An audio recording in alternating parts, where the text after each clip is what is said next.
बिहार विधानसभा चुनावों के नतीजों को लेकर अभी भी गहन मंथन जारी है। सब पूछ रहे हैं कि अगर एनडीए के पक्ष में इतनी बड़ी लहर चल रही थी तो वो लहर विपक्ष को क्यों नहीं दिखाई दी, और खुद एनडीए के बड़े नेताओं को भी क्यों वो लहर महसूस नहीं हुई है। आमतौर पर जहां कोई राजनीतिक लहर होती है तो उसका असर जमीन पर साफ तौर पर दिखने लगता है, लेकिन बिहार में एनडीए के पक्ष में चली ये लहर इतनी खामोश थी कि केंद्रीय गृह मंत्री अमित शाह जैसे रणनीतिकार भी उसे भाप नहीं पाए। उधर इंडिया गठबंधन इस जीत को एनडीए की नहीं बल्कि चुनाव आयोग की जीत बता रहा है। उनका आरोप है कि आयोग ने चुन चुनकर महागठबंधन के मतदाताओं के नाम वोटर लिस्ट से हटाए हैं, और बारीकी से देखें तो चुनाव के बाद आए आंकड़े भी यही दिखा रहे हैं कि महागठबंधन का कोर वोटर कहीं भी कमजोर नहीं पड़ा है। 2020 की तरह इस बार भी उनका आधार मजबूती से उनके साथ खड़ा रहा। अब बड़ा सवाल यही है कि फिर महागठबंधन हारा कैसे।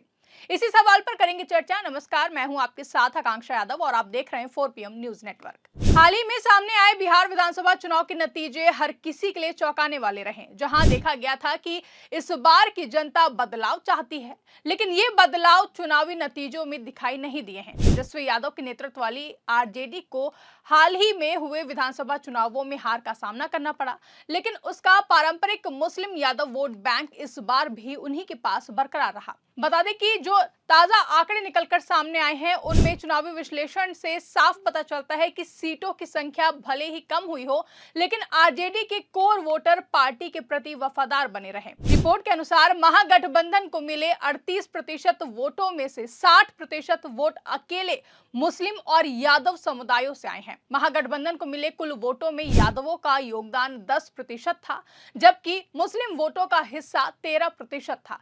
यानी कि आरजेडी के सामाजिक आधार में कोई खास गिरावट नहीं आई है। यानी कि इन आंकड़ों के मुताबिक, और जो तमाम सर्वेज में कहा गया था कि तेजस्वी यादव को जनता बतौर मुख्यमंत्री पसंद कर रही है, वो तस्वीर भी काफी हद तक क्लियर हो गई है। विपक्ष पहले ही दिन से वोट चोरी का आरोप लगाते हुए कह रहा है कि ये जीत एनडीए को मुख्य चुनाव आयुक्त ज्ञानेश कुमार की देन है, क्योंकि चुनाव के बाद आए आंकड़े भी यही दिखा रहे हैं कि महागठबंधन का कोर वोट कहीं भी कमजोर नहीं पड़ा। 2020 की तरह इस बार भी उसका आधार मजबूती से उसके साथ खड़ा रहा। 2020 के विधानसभा चुनावों में एनडीए और महागठबंधन के बीच कांटे की टक्कर हुई थी। सिर्फ 12,000 वोटों के बेहद ही छोटे अंतर से एनडीए सरकार बनाने में सफल हुआ था। इस हार के बाद तेजस्वी यादव ने समझ लिया था कि अब एमवाई समीकरण से आगे बढ़कर आधार का विस्तार करना होगा। मुस्लिम और यादव समुदाय तो पहले से ही उनके साथ मजबूती से थे, जिसकी कुल आबादी करीब 31% है। बता दें कि तेजस्वी ने इसके आगे बढ़ते हुए ए टू जेड की नीति अपनाई और हर वर्ग तक पहुंचने की कोशिश शुरू कर दी। इस रणनीति का फायदा 2024 के लोकसभा चुनाव में भी मिला, जब महागठबंधन ने एनडीए की 9 सीटें छीन ली। अब आते हैं 2025 के विधानसभा चुनावों पर। इस बार महागठबंधन में 2 नए साथी जुड़े, मुकेश सैनी की वीआईपी और इंद्रजीत प्रसाद गुप्ता की आईआईपी। आईआईपी के पास निशा समुदाय का मजबूत समर्थन माना जाता है, जबकि आईआईपी को पांच समाज का बड़ा वोट मिलता है। आईआईपी ने तो सहरसा की सीट भी एनडीए से छीन ली, इसलिए माना जा रहा था कि महागठबंधन का वोट बैंक और मजबूत हुआ है, लेकिन नतीजों में ऐसा कुछ भी दिखाई नहीं दिया। एनडीए की तरफ से दावा किया गया कि उसने महागठबंधन के वोट बैंक में सेंध लगा दी है, लेकिन आंकड़े कुछ और ही कहानी बताते हैं। 2020 में जहां 75% मुसलमानों ने महागठबंधन को वोट दिया था, वहीं 2025 में यह आंकड़ा बढ़कर 78% से ऊपर पहुंच गया। एनडीए को 2020 में मुसलमानों के 15% वोट मिले थे, जबकि 2025 में ये घटकर केवल 11% रह गया है। यादव समुदाय ने भी अपना रुझान ज्यादा नहीं बदला। 2020 में 84% यादवों ने महागठबंधन को वोट दिया था। 2025 में यह आंकड़ा 81% रहा। एनडीए को यादवों के वोट 11% से बढ़कर 14% जरूर मिले, लेकिन इससे समीकरण में बड़ा बदलाव नहीं आया। अब आबादी के हिसाब से देखें तो बिहार की मुसलमान आबादी करीब 17% है और यादव समुदाय 14% से थोड़ी ज्यादा। इन दोनों का लगभग 25% वोट अकेले महागठबंधन के खाते में गया है, जहां महागठबंधन का कुल वोट शेयर 38% रहा, जिसमें से 25% सिर्फ MY आधार का था, यानी कि आधार वोट पहले जैसा ही ठोस रहा है। इस बीच एनडीए का वोट शेयर 47% तक पहुंच गया, जबकि वीआईपी जो कि 2020 में एनडीए के साथ थी, इस बार महागठबंधन में शामिल थी और उसका अनुमानित 3% वोट भी एमजी को यानी कि महागठबंधन को मिलना चाहिए था। वहीं आईआईपी के 1% वोट के जुड़ने से महागठबंधन का आधार और भी ज्यादा बढ़ना चाहिए था, लेकिन नतीजों में ये वृद्धि नजर नहीं आई। लेकिन एनडीए का दावा कि हमने महागठबंधन के वोट बैंक में सेंध लगाई है आधा अधूरा है।